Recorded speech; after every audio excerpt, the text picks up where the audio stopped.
Assalamualaikum warahmatullahi wabarakatuh. Salam sejahtera bagi kita semua. Om Swastiastu, Namo Buddhaya, salam kebajikan.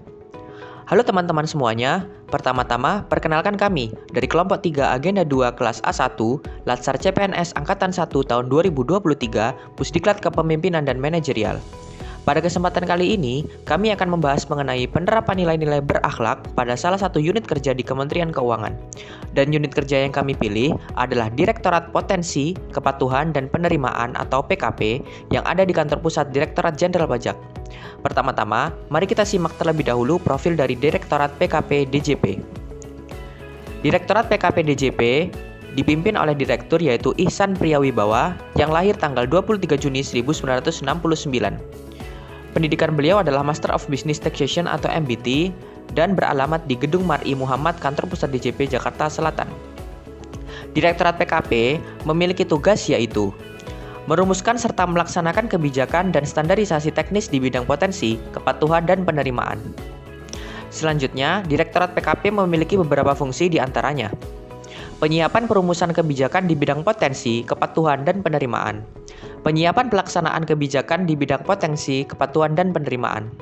Penyiapan penyusunan norma, standar, prosedur, dan kriteria di bidang potensi, kepatuhan, dan penerimaan. Penyiapan pemberian bimbingan teknis dan evaluasi di bidang potensi, kepatuhan, dan penerimaan. Dan pelaksanaan tata usaha Direktorat Potensi, Kepatuhan, dan Penerimaan.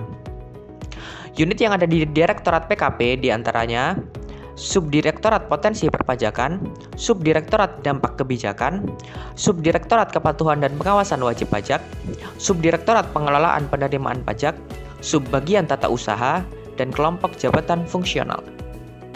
Pembahasan selanjutnya yakni penerapan nilai-nilai berakhlak pada Direktorat PKP. Yang pertama, yakni berorientasi pada pelayanan. Setiap paginya, saya selalu menerima sapaan selamat pagi dan senyuman yang ramah dari Bapak Satpam. Hal ini menunjukkan bahwa Bapak Satpam memberikan pelayanan yang prima kepada saya selaku pegawai PKP. Yang kedua, akuntabel. Yang saya amati, pegawai datang ke kantor selalu tepat waktu. Hal ini menunjukkan bahwa tingkat disiplin pegawai PKP sangatlah tinggi. Selain itu, pegawai selalu melaporkan hasil kerja mereka dan mendiskusikannya dengan atasan sebagai bentuk pertanggungjawaban pegawai terhadap tugasnya. Nilai berakhlak selanjutnya yakni kompeten. Mayoritas pegawai merupakan lulusan S2, baik S2 di luar negeri maupun di luar negeri. Tentunya, kompetensi dari pegawai PKP tidak perlu dilakukan lagi. Selain itu, pegawai sangat antusias membantu saya belajar mengenai perpajakan, mengingat background pendidikan saya adalah statistik sehingga saya kurang begitu mengerti mengenai perpajakan. Selanjutnya, harmonis.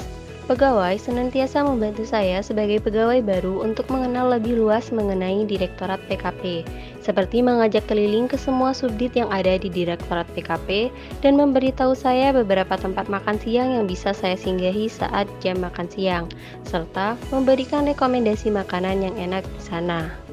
Selain itu, pada saat jam istirahat, pegawai saling mengobrol dan bertukar cerita di ruang pantry tanpa membeda-bedakan jenis kelamin, ras, agama, maupun pegawai lama ataupun pegawai baru. Pada saat hari pertama saya masuk setelah cuti lebaran, seluruh pegawai di Direktorat PKP saling bermaaf-maafan dengan cara berkeliling se-Direktorat PKP. Hal tersebut meningkatkan harmonisasi hubungan antar pegawai.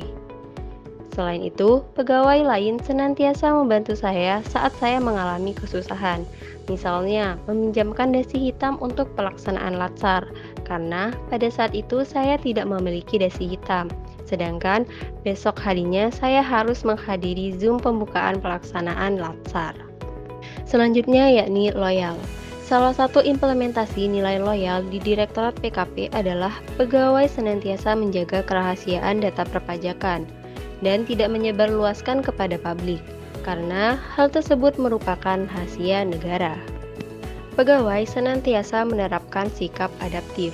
Sikap adaptif ini diterapkan melalui penerapan metode baru yakni machine learning untuk meneliti text gap, di mana metode tersebut merupakan terobosan baru dalam penelitian dengan tema text gap.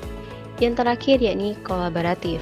Implementasi nilai kolaboratif pada Direktorat PKP ditunjukkan melalui rapat rutin yang diadakan bersama dengan direktorat lain. Sebagai contoh, rapat yang dilaksanakan dengan Direktorat DIP. Hal tersebut dalam rangka mempererat hubungan Direktorat PKP dan DIP agar mampu berkolaborasi untuk menghasilkan penerimaan pajak yang optimal. Selanjutnya adalah hikmah dari implementasi nilai berakhlak. Dari setiap nilai-nilai berakhlak, pasti ada pembelajaran di dalamnya. Yang pertama, pada poin pelayanan, implementasi nilai pelayanan yang diberikan oleh petugas keamanan dapat memberikan suasana yang baik sehingga dapat mendorong perilaku yang positif. Hal ini dapat membantu ASN untuk lebih efektif dalam memenuhi misi dan tujuan organisasi serta memperbaiki hubungan dengan masyarakat.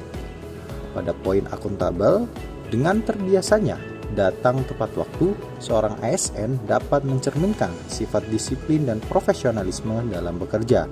Hal ini dapat membantu ASN untuk menjaga integritas dan martabat mereka dalam melaksanakan tugas-tugas mereka, sehingga dapat meningkatkan kualitasnya dalam pelayanan publik. Pada poin ketiga, yakni kompeten, seorang ASN yang kompeten dan memiliki kapabilitas yang baik dapat meningkatkan produktivitas dan efektivitas dalam bekerja.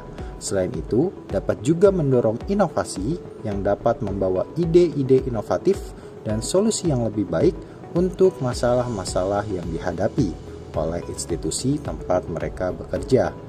Poin keempat adalah harmonis.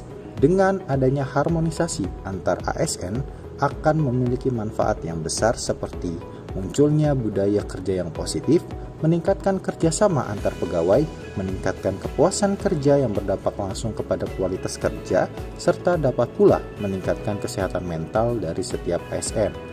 Poin selanjutnya adalah loyal. Dengan loyal terhadap negara serta menjaga kerahasiaan informasi pentingnya, hal ini dapat meningkatkan keamanan nasional dengan mengurangi peluang disalahgunakannya data penting negara. Dapat pula meningkatkan kepercayaan masyarakat dengan menciptakan hubungan yang baik antara pemerintah dan masyarakat. Poin selanjutnya adalah adaptif. Perilaku adaptif dari seorang ASN dalam mengikuti perkembangan zaman akan dapat memberikan manfaat seperti meningkatnya produktivitas melalui efisiensi tenaga dan waktu yang diperlukan, sehingga hasil yang diperoleh juga lebih maksimal. Dan yang terakhir adalah kolaboratif. Dengan adanya kolaborasi antar direktorat dapat memungkinkan ASN dapat meningkatkan kualitas kerja melalui adanya pertukaran ide dan pengalaman untuk menciptakan solusi. Dapat juga meningkatkan efisiensi melalui pembagian tugas dan pemanfaatan keahlian yang berbeda. Selain itu, juga dapat meningkatkan hubungan sosial, kemampuan belajar, dan inovasi. Semoga kita bisa menerapkan nilai-nilai berakhlak dimanapun kita berada. Kami dari kelompok 3 pamit undur diri. ASN berakhlak, bangga melayani bangsa.